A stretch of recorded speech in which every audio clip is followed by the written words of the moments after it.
मेरे गुरुदेव की महिमा बड़ी अद्भुत निराली है। मेरे गुरुदेव की महिमा बड़ी अद्भुत निराली है भर जाती वो सब झोली जो जन्मों से ही खाली है भर जाती वो सब झोली जो जन्मों से ही खाली हैं।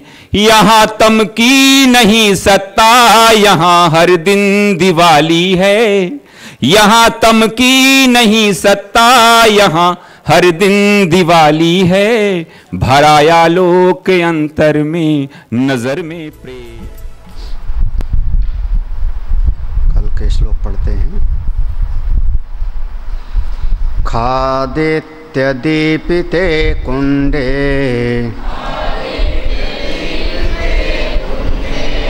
दर्पणादित्य दीप्तिवत्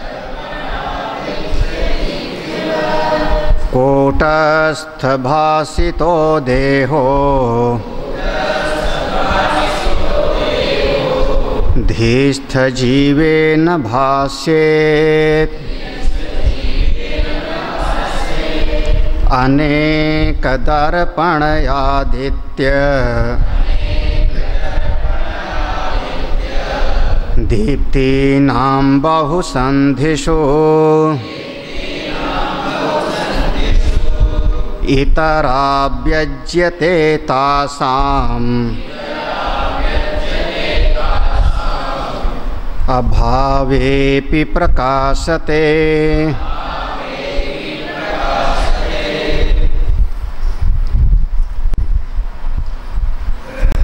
केवल इस श्लोक का अर्थ देखो। खा आदित्य दीपिते कुंडे। खा माने आकाश। आकाश में जो आदित्य सूर्य दीप्तिमान हो रहा है, प्रकाशित हो रहा है। कुंडे माने दीवाल, दीवाल आकृति। तो उस आकाश में प्रकाशित होने वाले सूर्य से समूची दीवाल प्रकाशित हो रही, पूरा का पूरा दीवाल प्रकाशित हो रहा है। दर्पण आदित्य दीप्तिवत। और वहीं पर दीवाल पर ही जो सूर्य का प्रतिबिंब पड़ रहा है एक दर्पण में, सूर्य का प्रतिबिंब दर्पण में पड़ रहा है।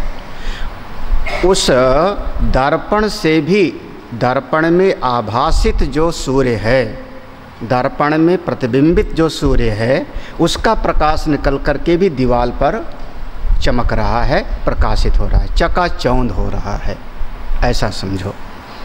कूटस्थ भासितो देहे।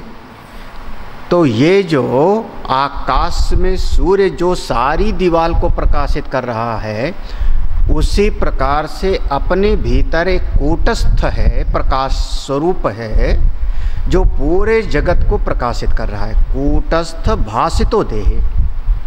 जो कूटस्थ अपना ब्रह्म स्वरूप है, पूरे आपके शरीर को प्रकाशित कर रहा है।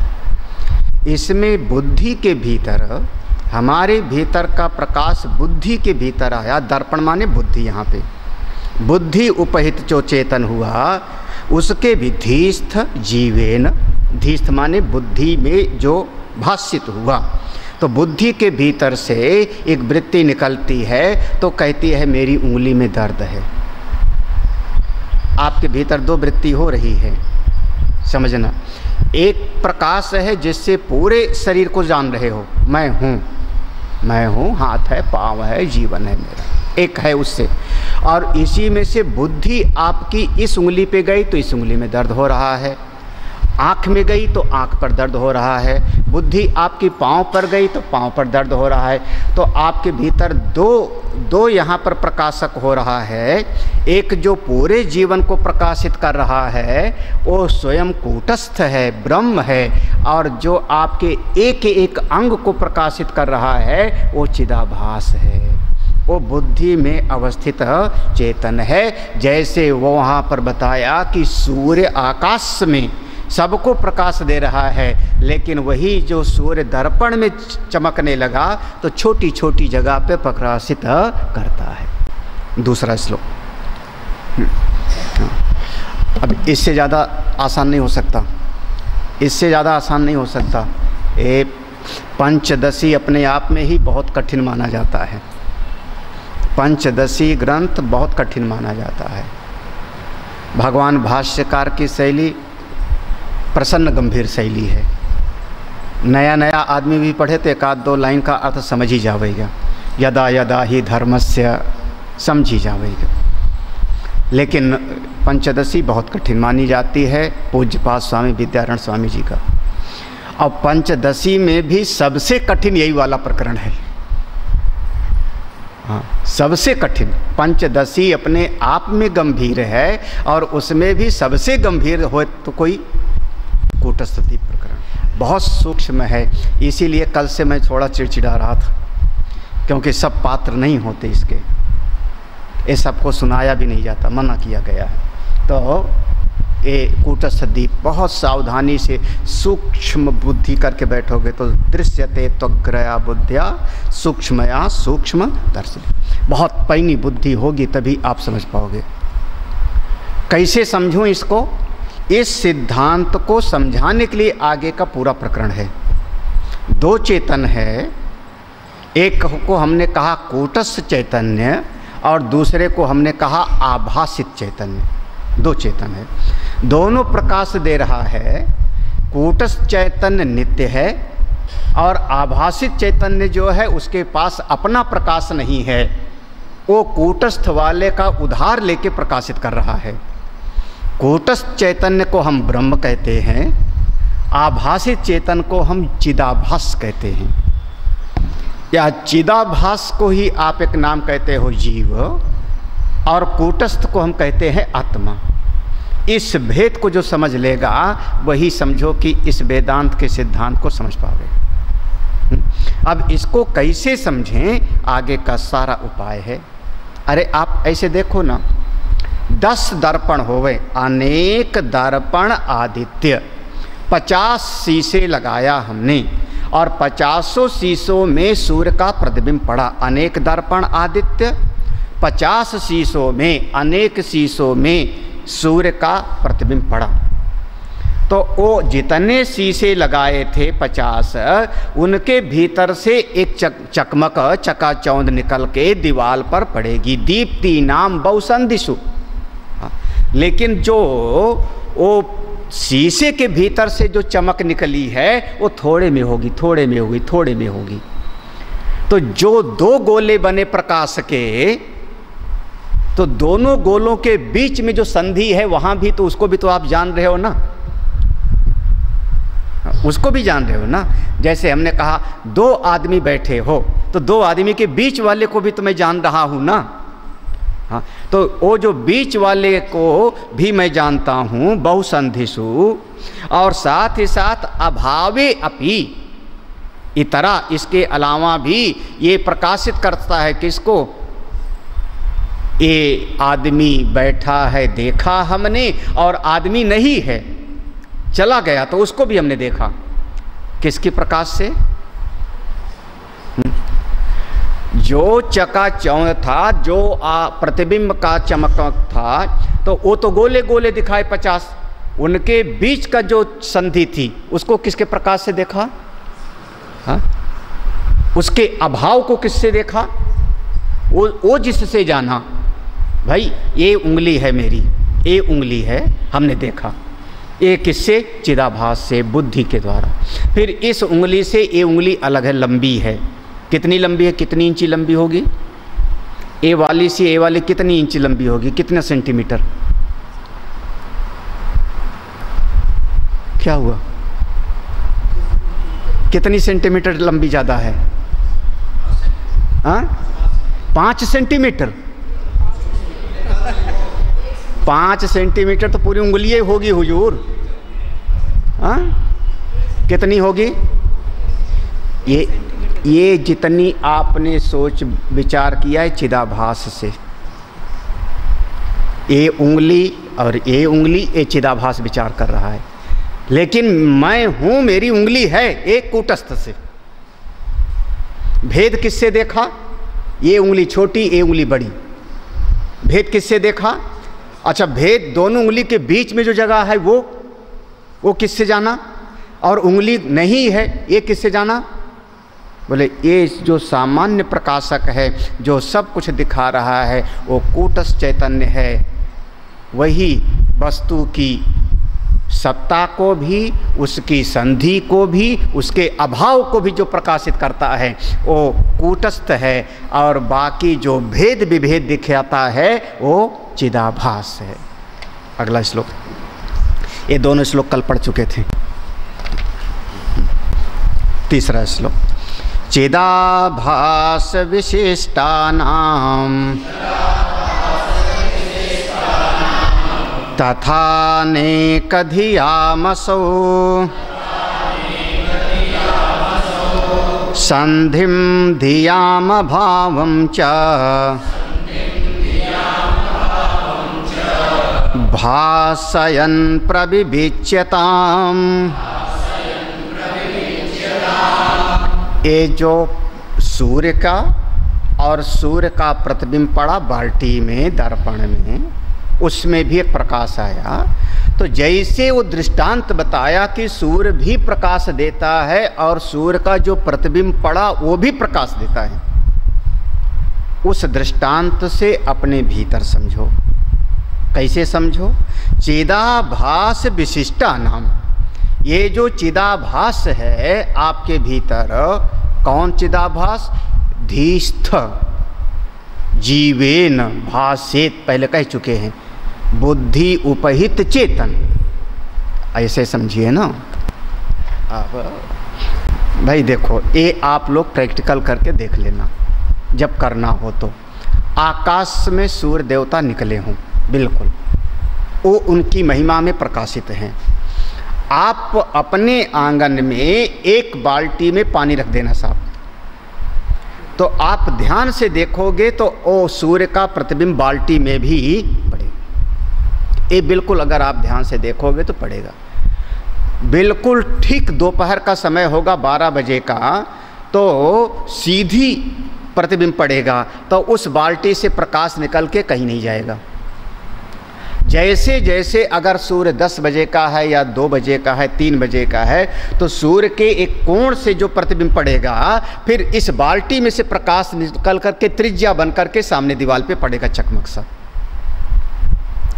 हो गया ना मैथ से? हाँ। और वो प्रकाश चलता हुआ दिखेगा आपको, क्योंकि जैसे सूर्य गतिमान होगा तो उसके, जैसे यहाँ सूर्य आया तो यों प्रतिबिंब पड़ा, तो प्रतिबिंब से भी उसकी छाया उधर जाएगी, दीवार पर इधर उधर। तो अब यहाँ पर 2 प्रकाश हो रहा है ना, 2 प्रकाश हो रहा है। एक सूर्य प्रकाश दे रहा है और एक सूर्य का जो प्रतिबिंब पड़ रहा है बाल्टी में वो भी प्रकाश दे रहा है। आप थोड़ी देर के लिए समझो, ये शरीर हमारी बाल्टी है।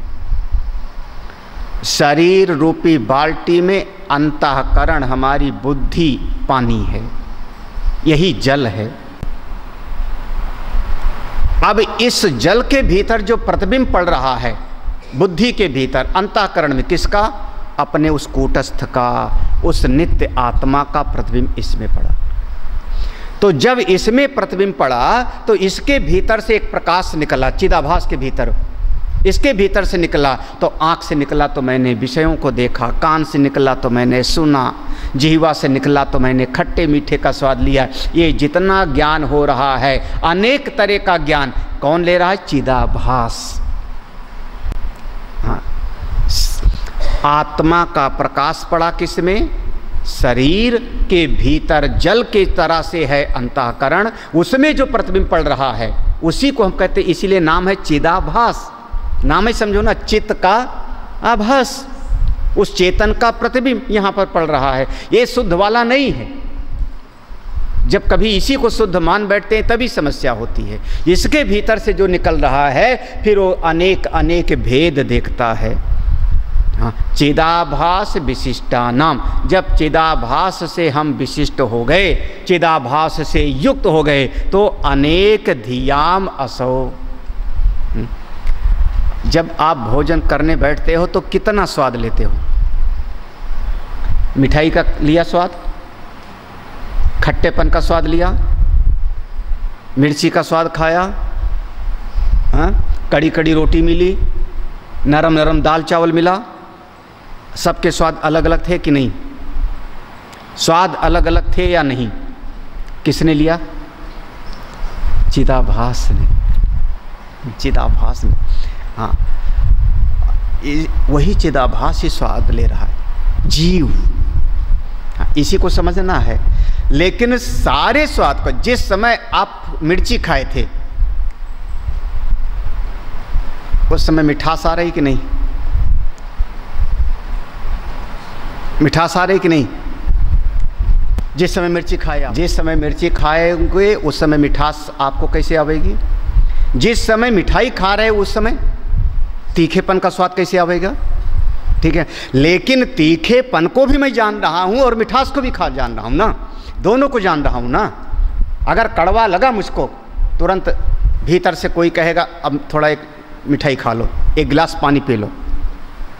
हमने मिठाई खा लिया। जो दसों स्वाद को जान रहा है वो कूटस्थ है। एक एक स्वाद को एक एक वृत्ति के साथ जाना। बुद्धि हमारी मिर्ची के साथ जुड़ी तो मैंने तीखापन, मिठाई के साथ जुड़ा तो मीठापन, खट्टे के साथ जुड़ा तो खट्टापन। बुद्धि एक एक के साथ जुड़ी तो एक एक का ज्ञान हुआ। लेकिन जो सबको जान रहा है वो किसका प्रकाश है? वो कूटस्थ का। हाँ, अब याद करना, रामायण की चौपाई सुना दे। सब कर परम प्रकाशक जोई, राम अनादि अवधपति सोई। किसको कहा वहाँ पे? रामायण गा लो, अच्छा लगेगा, गाने में अच्छा लगेगा, लेकिन इसको समझना, सब कर परम प्रकाशक, यही समझना है। इस लाइन को समझना, रामायण की इस लाइन को समझने के लिए अब अकल लगाओ। हाँ, एक एक का प्रकाशक कौन है? चिदाभास। इसीलिए कह रहे हैं चिदाभास विशिष्टानाम। हमारी बुद्धि जब चिदाभास से विशिष्ट हो जाती है तो अनेक धियाम, अनेक प्रकार की वृत्ति पैदा होती है। अच्छा, अनेक प्रकार की वृत्ति के साथ संधि धियाम, दो वृत्ति के बीच में जो संधि है उसको भी मैं जानता हूं ना, कि नहीं?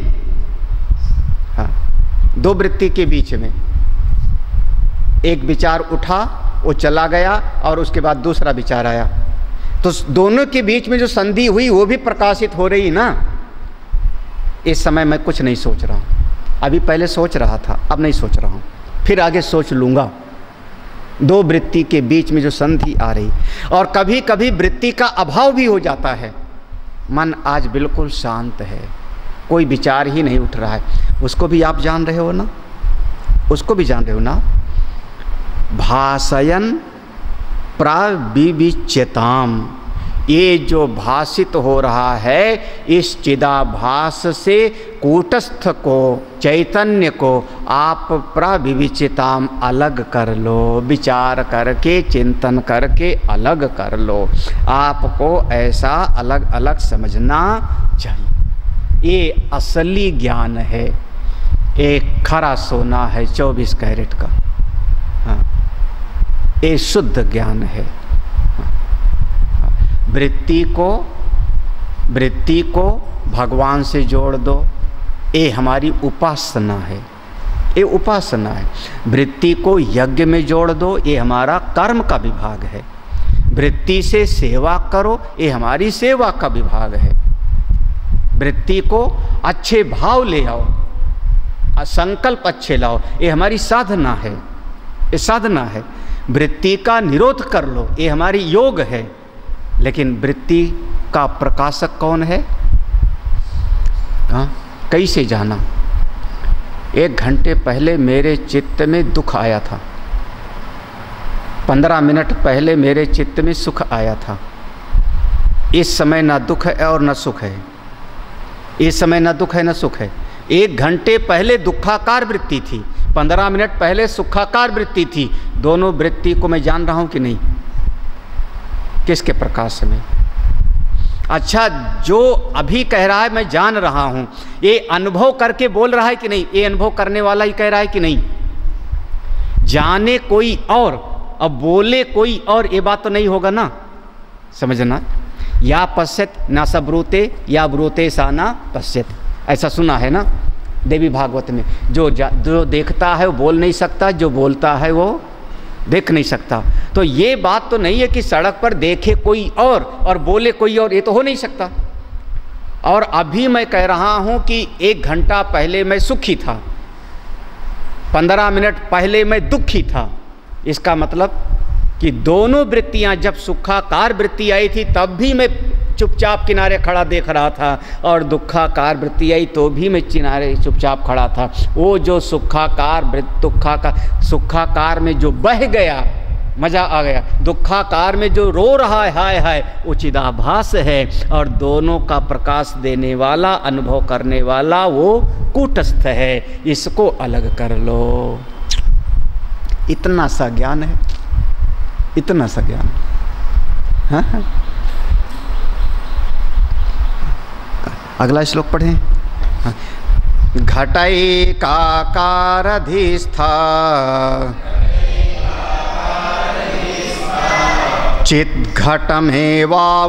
चिद्घटमेवावभासयेत्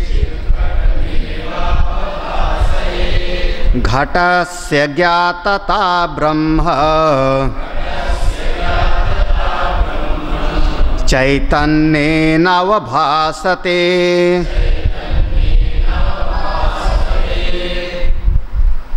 थोड़ा सा ध्यान से समझना, बहुत ध्यान से।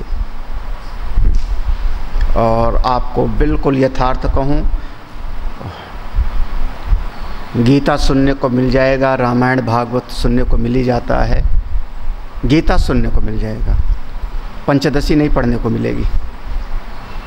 या तो अपने समय में पूज्यपाद स्वामी रामानंद जी अद्वितीय विद्वान थे, पंचदशी के अद्वितीय विद्वान माने जाते थे पूज्यपाद स्वामी रामानंद जी।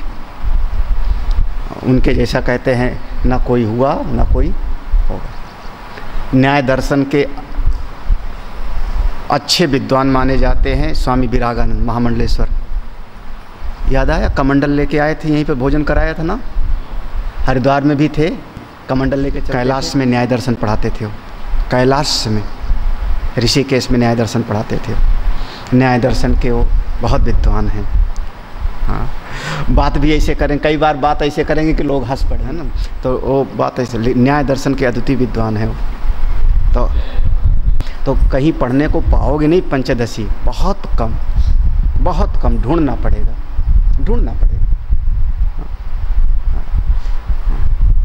चिन्मय मिशन में पूज्यपाद स्वामी शंकरानंद पढ़ाते थे, बस शंकरानंद जी, अब वो है नहीं। शायद मेरे ख्याल में व्याख्या भी उन्हीं की होगी, हाँ, और कोई नहीं पढ़ाता क्योंकि इतना कठिन है। हाँ, अब बिल्कुल जिसको कह दो कि तुरंत फल देने वाला, तत्काल फल देने वाला, सद्यो, इसको महाराज श्री जैसे कहते थे नगद सौदा। हाँ, यहाँ कोई उधारी नहीं। अभी अनुभव करो, अभी तुम मुक्त हो, अभी अनुभव करो, इसी समय मुक्त हो। देरी कहाँ है? मुक्ति भविष्य में कहाँ है? सुख भविष्य में कहाँ है? जितना संसार का आप जान रहे हो, ये सब बुद्धि वृत्ति से जान रहे हो, चाहे अच्छा चाहे बुरा, चाहे अनुकूल चाहे प्रतिकूल, चाहे सुखाकार चाहे दुखाकार, सब किससे जान रहे हो? बुद्धि से जान रहे हो। जो बुद्धि से जान रहे हो तो बुद्धि कैसी है? अरे भैया, बुद्धि से जड़ है, और बुद्धि में जो आभासित चेतन है उस चिदाभास से आप जान रहे हो, वो असली है ही नहीं, वो तो नकली, वो तो नंबर 2 का है। असली कौन है? जो अच्छे और बुरे दोनों का प्रकाशक है, सुख और दुख दोनों का प्रकाशक है, अपने पराये दोनों का जो प्रकाशक है, वो अपना कूटस्थ है, उसमें स्थित हो जाओ, अभी मुक्त हो तुम, डामाडोल हो ही मत।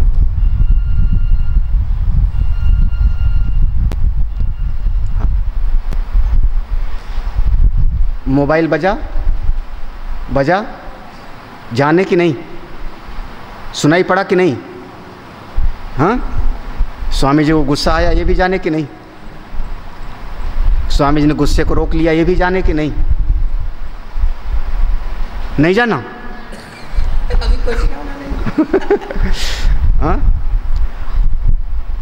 तुम्हारा मोबाइल तो भूल नहीं गया, उसको साइलेंट पर करना तो नहीं हाँ देखा, हाँ। फिर जाने की नहीं, फिर जाने की नहीं, हाँ किससे जाना? चिदाभास से युक्त बुद्धि वृत्ति से, केवल चिदाभास नहीं, चिदाभास युक्त बुद्धि वृत्ति। वही कह रहे हैं, देखो घट एकाकारधिस्थ। अरे भैया ये जो बुद्धि है, ये जब घड़े के पास गई, बुद्धि हमारी आंख से निकल के घड़े के पास गई, ध्यान से समझना, हाँ, तो वहाँ ये हमारी बुद्धि वृत्ति नेत्रों से निकल के घड़े के पास गई और जाके घड़े को व्याप्त किया, तो घट एकाकार धीस था। अब वो जो आपकी बुद्धि ने समझा कि उसको व्याप्त करके अयम घटः, ये घड़ा है, ये घड़ा है, हाँ। वो कैसे जाना? चित्त घट में, चित्त घटम एव अवभासयेत, वो आपने चिदाभास से जाना। वही जैसे कह रहा, मैंने कहा मोबाइल बजा, किससे जाना? चिदाभास उपहित बुद्धि से, है ना, चिदाभास उपहित वृत्ति से। ये पुरुष है, ये स्त्री है, किससे जाना? चिदाभास उपहित बुद्धि वृत्ति से। ये मेज है, ये माइक है, ये ग्रंथ है, किससे जाना? चिदाभास उपहित बुद्धि वृत्ति से। लेकिन वो घड़ा हट गया, टूट गया, तो अब आपके भीतर ये बात आएगी कि ना कि यहाँ घड़ा था, घड़े को मैं जानता हूँ। भाई किसी बच्चे को, आप ध्यान से, किसी बच्चे को विद्यालय में एक फूल पत्ती का ज्ञान कराया गया, एक कनेर का पुष्प है। कनेर का फूल जानते हो सब? सब लोग कनेर का जानते हो? चंपा कौन कौन जानता है? जानते हो चंपा? वाह वाह वाह वाह, अच्छा चलो ठीक है। कैसे जानते हो? यहाँ कहाँ चंपा रखा हुआ है? यहाँ कहाँ चंपा रखा हुआ है? यहाँ कहाँ कनेर रखा हुआ है जो देख रहे हो, जान रहे हो? जिस समय आपके बुद्धि से आपकी एक वृत्ति गई, पेड़ को व्याप्त किया, उस समय आपने कहा ये कनेर का पेड़ है, ये गुड़हल का है, ये चंपा का है, ये मोगरा है, ठीक है ना?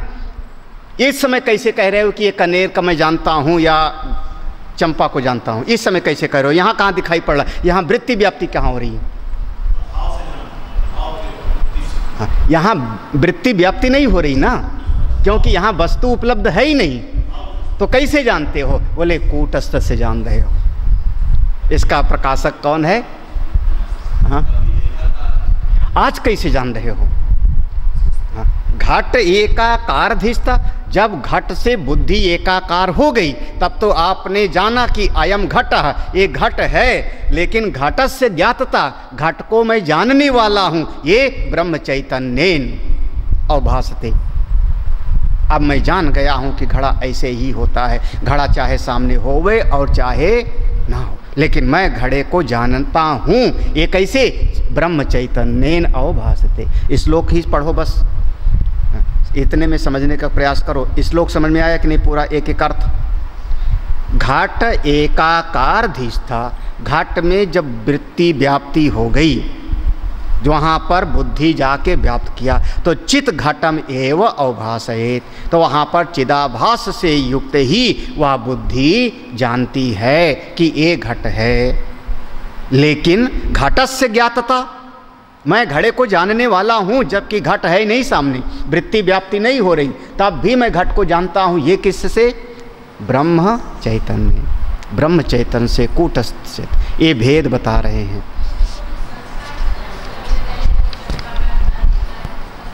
अहम घटस्य ज्ञाता, मैं घट का ज्ञाता हूँ। इस ज्ञातृत्व को कौन प्रकाशित कर रहा है? मैं घट को जानता हूँ। संस्कार पड़ा, जिस समय घड़े को देखा उस घड़े का संस्कार बुद्धि में पड़ गया, और उसके बाद इस समय घट नहीं है, लेकिन अब हमारा, अब तुम थोड़ा और अंदर गए ना, तो इस समय हमारी वृत्ति जाके अपना संस्कार रूपी घट को ही वृत्ति व्याप्ति हो रही है। जब इस समय घट सामने उपलब्ध नहीं है, वस्तु सामने उपलब्ध नहीं है, तो हमारे भीतर की जो वृत्ति व्याप्ति है अपने संस्कार को ही वो वृत्ति व्याप्ति कर रहा है। और उस संस्कार को ही वृत्ति व्याप्ति करके भीतर फल व्याप्ति हो रही और कह रहा है कि मैं घटे को जानने वाला हूँ, मैं घट को जानता हूँ। लेकिन मैं घट को जानता हूँ, इस ज्ञातता को भी कौन प्रकाशित कर रहा है? वो सामान्य प्रकाश ना। ठीक है, क्लियर ना? हाँ, चलो अगला श्लोक पढ़िए। अगला श्लोक किसी बात को कह रहा है, जो तुम्हारा प्रश्न है वही। अज्ञातत्वेन ज्ञातोऽयं घटो बुद्धि उदयात् पुरा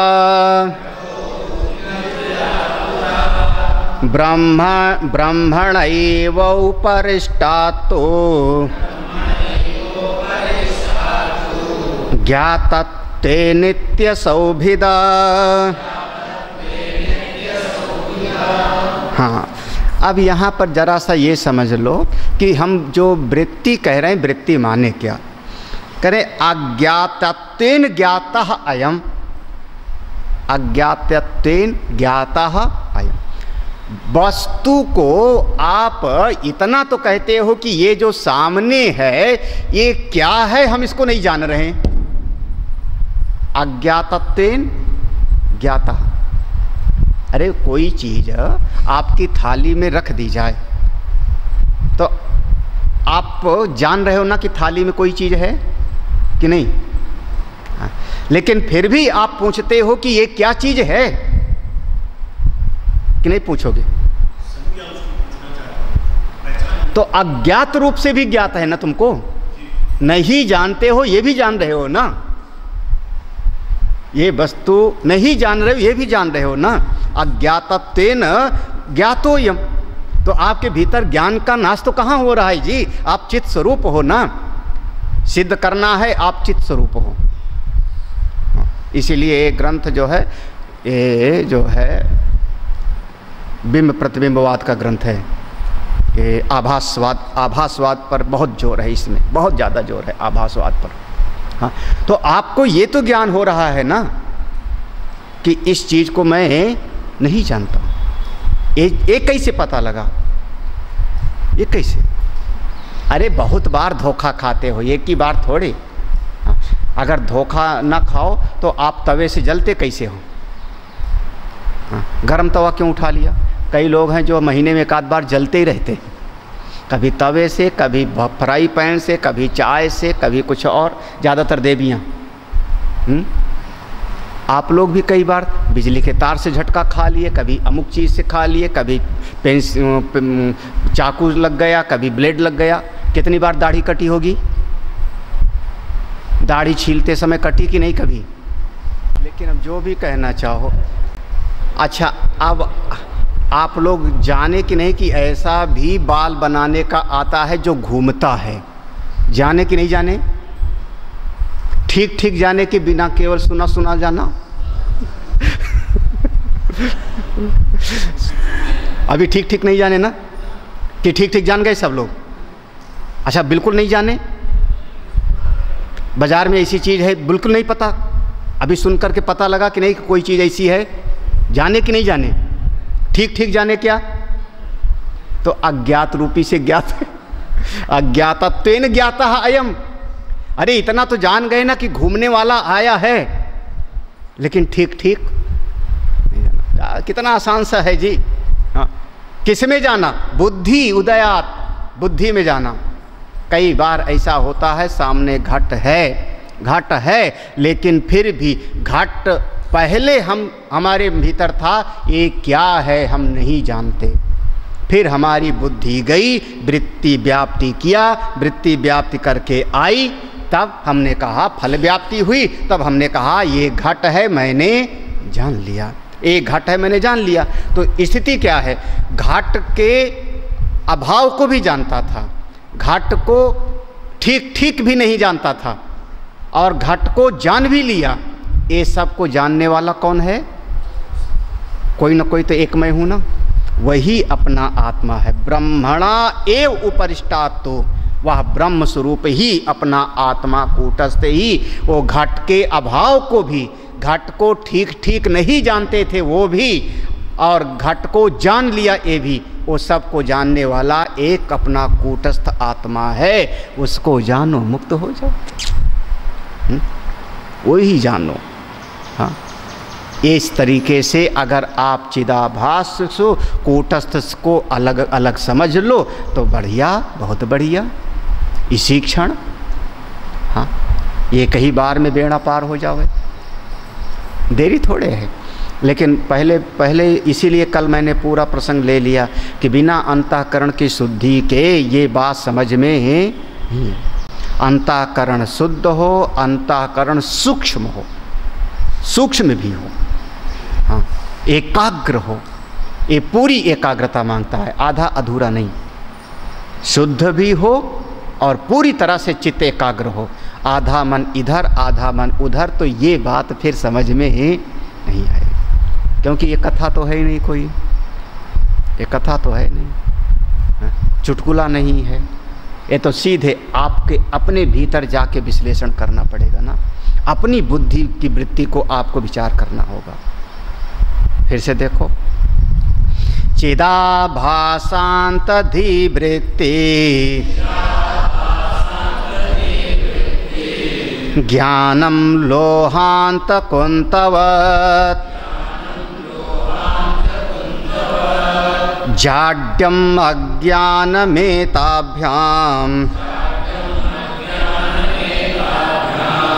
व्याप्ता कुंभोदुधोच्यते।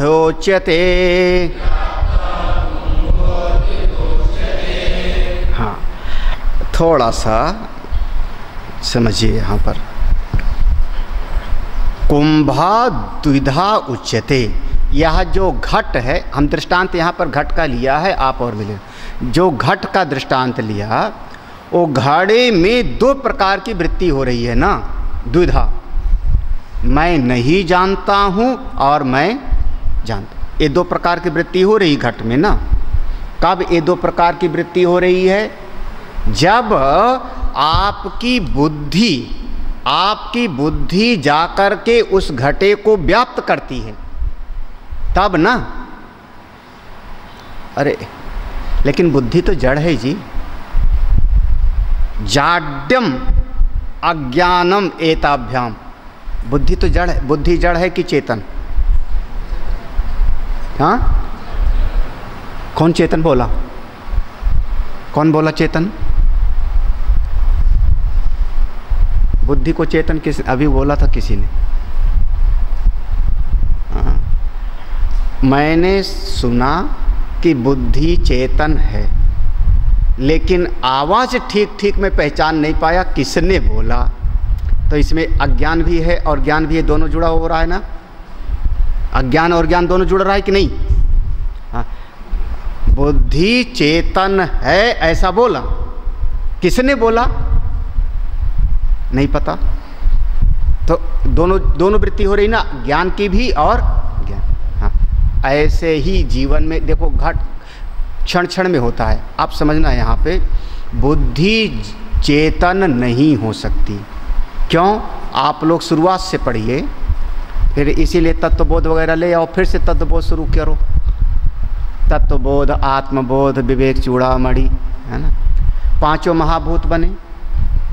पांचों महाभूत कैसे थे? पांचों महाभूत जो तन्मात्राएं थीं, हाँ, किससे बने? माया से। माया त्रिगुणात्मिका थी, आकाश, वायु, तेज, जल और पृथ्वी, यही ना पांच महाभूत। तो पांचों महाभूत जड़ हैं। चूँकि तीन गुणों वाली माया है तो सब में तीनों गुण समाया है। तो पांचों महाभूत के सत्व गुण से फिर ज्ञानेंद्रियां बनी, रजोगुण से कर्मेंद्रियां बनी, यही ना। तमोगुण का पंचीकरणम हुआ, ठीक है ना। पांचों महाभूत के सत्वगुण से मिलन से अंतःकरण बना। तो अंतःकरण में चार चीजें आई, मन, बुद्धि, चित्त। तो बनी किससे? सात्विक अंश से। लेकिन किससे? जड़ से। तो जड़ से बनी हुई चीज कैसी होगी? जड़ होगी। हाँ? जड़ से बनी हुई चीज़ चेतन कैसे हो सकती है? बस ये बहुत बड़ा ये सिद्धांत है विज्ञान का, और हम में बहुत बड़ा यहाँ पर भेद है। यहीं पर हमारा सिद्धांत है कि जड़ से चेतन नहीं हो सकता। विज्ञान कहता है, चार्वाक दर्शन कहते हैं नहीं, ये जो चेतन दिखाई पड़ रहा है ये 4-6 चीज़ों के मिलने से ही उसमें उत्पत्ति हो जाती है। ऐसे ऐसे शरीर बना और उसमें चेतना हमको दिखाई पड़ने लगती है। वो चेतन को अलग नहीं मानते, वो चेतन को जड़ वस्तु के संघात से उत्पत्ति मानते हैं। यह जो चेतन दिखाई पड़ रहा है ये अनेक वस्तुओं के मिलने से ऐसा चेतन दिखने लगता है। ये विज्ञान और चार्वाक दोनों का एक मत है। हम कहेंगे जड़ से जड़ ही पैदा होगा। हाँ, अब यही सिद्धांत अकाट्य रूप से आगे जावेगा। हाँ, आगे यही सिद्धांत जावेगा, कदम कदम पर आप भूल जाओगे तो गड़बड़ हो जाएगा। हाँ, पेड़ पैदा हुआ तो हाँ, पेड़ जड़ है कि चेतन? हाँ, पेड़ जड़ है या चेतन? अब देखो फंसे आप। हाँ, बस यहीं पर अंतर होगा। वो कहेंगे जड़ है, काटो, क्या फर्क पड़ता है? हम कहेंगे अगर पेड़ चेतन दिखाई पड़ रहा है तो उसके भीतर कोई न कोई चेतन है, वृक्ष उपहित चेतन है, उसमें कोई जीव अस्थावर बन करके आया है। अगर मुर्गा है, बकरा है तो उसके भीतर जीव है, चेतन है। हम कहेंगे चेतन से ही चेतन पैदा होगा। वो कहते नहीं, जड़ से ही उसमें चेतन परिलक्षित होने लगता है, दिखाई पड़ने लगता है ना। तो बुद्धि जड़ है, पक्का याद रखना। आगे पूरा प्रसंग में 10 दिन तक, 10 दिन नहीं, साल भर के बाद भी मैं डांटूंगा अगर किसी ने कहा बुद्धि चेतन है तो। हाँ, बुद्धि में चेतना जो दिखाई पड़ रही है वो चिदाभास के कारण, ठीक है ना। बुद्धि में बार बार वही कहा ना, अंतःकरण जल है, उसमें भासित है सूर्य। तो ये जो बुद्धि में चेतना दिखाई पड़ रही है, अरे अच्छा पंखा जड़ है कि चेतन? जड़ है, चलता दिखाई पड़ रहा है। बिजली के चेतन नहीं कहो। हाँ, अब चेतन शब्द मत बोलो ना यहाँ पे। हाँ, ये तो फिर जो है ये विषम दृष्टांत हो जाएगा। हाँ, तो अगर पंखा चल रहा है, गतिमान है, तो पंखा जड़ है। किसके कारण? विद्युत के कारण वो गतिमान दिखाई पड़ रहा है। ऐसे ही ये बुद्धि जड़ है लेकिन गतिमान दिखाई पड़ रही है, इसमें वृत्ति का प्रवाह चल रहा है, तो किसके कारण? चेतन के कारण, ठीक है ना। तो ये जो बुद्धि है जब अपने आप में जड़ है तो बुद्धि जड़ वस्तु किसी चीज को जानेगी कैसे?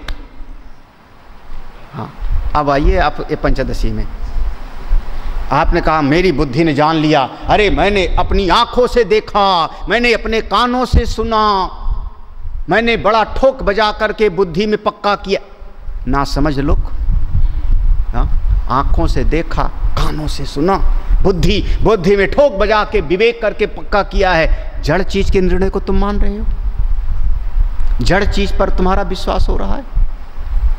हाँ, जड़ वस्तु पर बुद्धि कैसे किसी को जानेगी?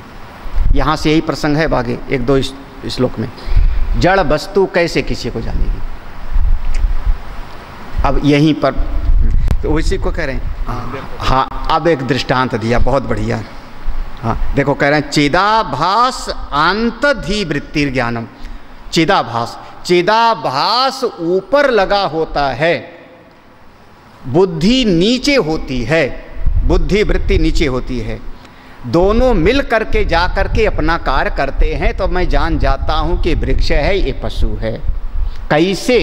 जैसे लोह अंत कुंतवत, जैसे लाठी में, एक लाठी के अंत में लोहा लगा दिया जावे, लाठी के ऊपर के कोने में लोहा लगा दो, क्या नाम पड़ा? तो भाला, भाला कैसा है लाठी, लकड़ी, उसके ऊपर एक लगा हुआ है लोहे का। जब आप भाला फेंक के मारे किसी को, भाला फेंक के मारे और जाकर के वो किसी वस्तु में, हिरन में जाके वो घुस गया, क्या घुसा? भाला भाला लकड़ी की लोहा, घुसा क्या अपने शिकार में, वो जाके प्रवेश कर गया। भाई तीर है, तीर जा कर के उसने विद्ध कर दिया किसी को। किसने बेधा? उसके पीछे जो डंडी लगी थी उसने, पीछे जो पंख लगे थे वो किसने विद्ध किया? उसके नोक पर जो नोक लगा था, याद आया ना वो कन्हई वाला प्रसंग, ले आओ। वो लोहे का घिस करके चूरा उसने नुकीला बांध रखा था, किसने मारा था? वो डंडी ने कि लोहे ने? लोह अंत कुंतवत। तो जैसे वो भाला है तो वो लाठी में आखिर में लोहा लगा होता है, वह लोहा ही जाके वेधन करता है। और हम कहते हैं भाले ने जाकर के वेध दिया, तीर ने जाकर के वेध दिया। उसी प्रकार से ये जड़ बुद्धि, जाड्य, ये जड़ बुद्धि जो अज्ञान वाली है, ये जड़ बुद्धि के ऊपर चिदाभास लगा होता है। वो चिदाभास से युक्त ये बुद्धि जाती है और जाकर के अपने विषयों को जान लेती है। हम लोग व्यवहार में बोल लेते हैं हमने अपनी बुद्धि से जाना, लेकिन जाना किससे? चिदाभास से। तो भाले में दो चीज हो गई ना, लकड़ी और लोहा। तीर में दो चीज हुई और लोहा। उसी प्रकार से इस बुद्धि के भीतर दो चीज हो गया, एक जड़ और एक चेतन। जड़ है बुद्धि, बुद्धि की वृत्ति, और चेतन है उसका चिदाभास। तब आप जाके जानते हो ये घट है, ये कुर्सी है, ये पेड़ है, ये मेरा मित्र है। कब? चिदाभास से युक्त वृत्ति के कारण। ठीक है? हाँ, आगे चलूं? हाँ, कुंभा द्विधा ऐसे ही समझना। तो अब कम से कम आज के बाद ये मत कहना कि बुद्धि ने जाना।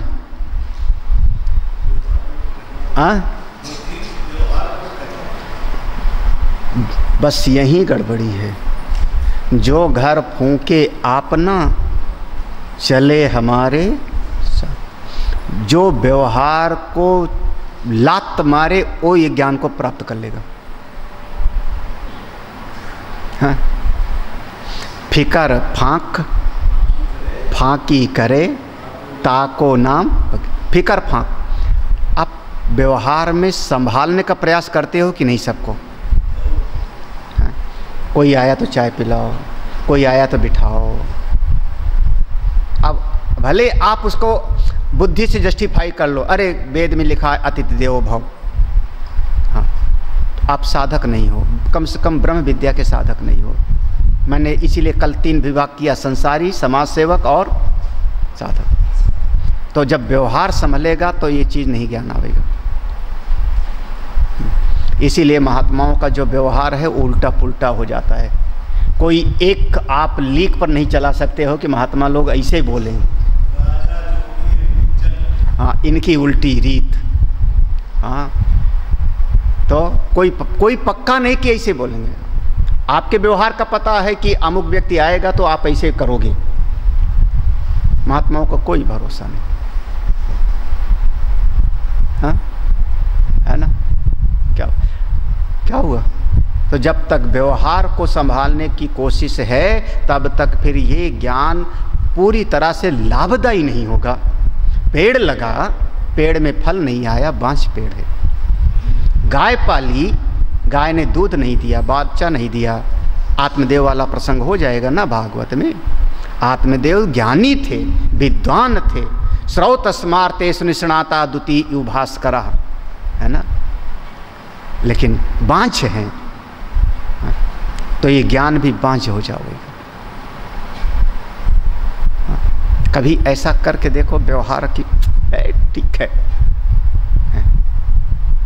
और आप मान के चलो, कम से कम मान के चलो, चाहे आप इस संसार के लिए जान लगा दो, ये संसार पूरी तरह से कभी संतुष्ट नहीं होगा आपसे। चाहे आज समझ में आवे, चाहे सब गंवाने के बाद समझ में आवे। आप किसी को 10 साल तक आप सेवा करो, 10 साल तक आप चाय पिलाओ, एक दिन नहीं दोगे तो नाराज हो जाएगा। आपके 10 साल का देने का जो है वो किनारे कर देगा। आप अपने परिवार को देख लो, तौल लो, अपने समाज को तौल लो, अपने अड़ोसी पड़ोसी को तौल लो। आप अनुभव करके देखो, वो भूल जाएंगे कि आपने कितना कितना किया। ये संसार से ज़्यादा एहसान फरामोश कोई नहीं है। कम से कम मैं इस बात पर दृढ़ विश्वास, इसलिए कई बार मैंने प्रवचन में कहा, अगर मुझ पर एहसान है तो मेरे भगवान का, गुरुदेव का। बस केवल दो का एहसान मैं मानता हूँ, मेरे प्रभु और मेरे गुरुदेव। इसलिए मैं व्यवहार संभालने की कोशिश नहीं करता हूँ तो मस्त रहता हूँ। आप ज्ञान भी संभालना चाहते हो और व्यवहार भी संभालना चाहते हो, यही गड़बड़ी है। हाँ, सब ठठाप फुलाओ गालू, ये दोनों एक साथ नहीं होगा। देरी इसी में है। अब इसमें कौन सी देरी है? तुम कूटस्थ ब्रह्म हो, पर सबकर परम प्रकाशक जोई। कौन सी देरी है? समझो, मस्त रहो। कौन सी देरी है इसमें? देरी इसमें है कि ये बुद्धि कहती है ऐसा व्यवहार करो, ऐसा करो, ऐसा करो। हाँ, हम उस कूटस्थ को भूल करके इस बुद्धि वृत्ति के साथ तादात्म्य कर लेते हैं। बुद्धि वृत्ति के साथ तादात्म्यपन्न हो गए, तब ते जीव भयो संसार। ये है तब ते जीव भयो संसारी। आप इसी को कह लो जड़ चेतन ही। भाई वही तो है ना, दो चीज जुड़ गया ना, बुद्धि वृत्ति चिदाभास जुड़ गया ना। चिदाभास चेतन है, प्रकाशक है, बुद्धि जड़ है, जुड़ गया, बस भाला हो गया, दो चीज जुड़ गई ना। जब आप स्वयं ब्रह्म स्वरूप हो तो दुनिया में जुड़ गए ना, तो हो गए संसार। यही तो है।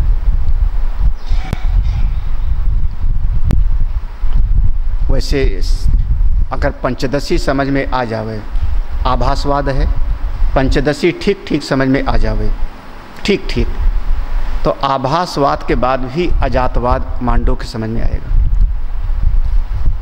क्योंकि आभासवाद ये विवर्तवाद का ग्रंथ नहीं है। आभासवाद, फिर इसके बाद अजात, तब इसके बाद। तो अगर पंचदशी ठीक ठीक पढ़ लो तो मैं मांडव भी पढ़ा दूंगा। ये नहीं कि पहले मांडुक के पढ़ लें, अभी व्यवहार संभालने वाला मांडुक नहीं सुन सकता,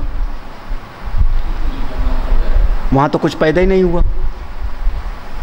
किसको नमस्ते करूं, पैदा ही नहीं हुआ। अजातस्य किसको नमस्ते करूं? तो भाई ये तो फिर वही है ना, जो घर फूंके अपना चले हमारा। समझ में आया? दो चेतन, दो चेतन, एक कूटस्थ और एक चिदाभास। ठीक है, स्पष्ट हो रहा है कि नहीं? कूटस्थ और कूटस्थ चेतन सामान्य रूप से सबको प्रकाशित करता है, और जो चिदाभास है वो बुद्धि वृत्ति के साथ मिलकर के भेद विभेद को दिखाता है। भेद को, भेद के अभाव को, भेद की संधियों को, सबका प्रकाशक कौन है? बुद्धि की वृत्ति उपहित चिदाभास। और जो सामान्य प्रकाशक है वो कूटस्थ है। भेद करके इस प्रसंग को हम कूटस्थ में जाके स्थित हो जाएं। बुद्धि जड़ है, इसलिए बुद्धि किसी बात को कभी भी अपने आप नहीं जान सकती। बुद्धि तभी जानती है जब चिदाभास से युक्त होती है। ओम पूर्णमदः पूर्णमिदं पूर्णात् पूर्णमुदच्यते। किसी को कुछ पूछना हो? चिदाभास युक्त बुद्धि को ही अज्ञान भी है, चिदाभास युक्त बुद्धि को ही एक विशेष विशेष ज्ञान भी है, विशेष विशेष ज्ञान है ना। अब ये बंधन भी इसी में है, मुक्ति भी इसी में है ना। हाँ, मन एव मनुष्याणाम, बंधन भी इसी में, मुक्ति तो दुख भी इसी में है। और दुख ना होता तो काय के लिए जीव आता? तो दुख को मिटाने का उपाय भी इसी में है। सब इसी में है। वो तो परम प्रकाशक है। बढ़िया चौपाई याद आ गई मुझको, बहुत बढ़िया चौपाई। सब कर परम प्रकाशक जोई, राम अनादि अवध्यपति। वो है मेरे राम, ये हैं तुलसी के राम। अगर हम पूछें तुलसीदास जी के आपके राम जी कौन हैं? दशरथ के बेटे हुए होंगे, लेकिन उनका कहना है कि मैं तो उनको राम समझता हूँ ना।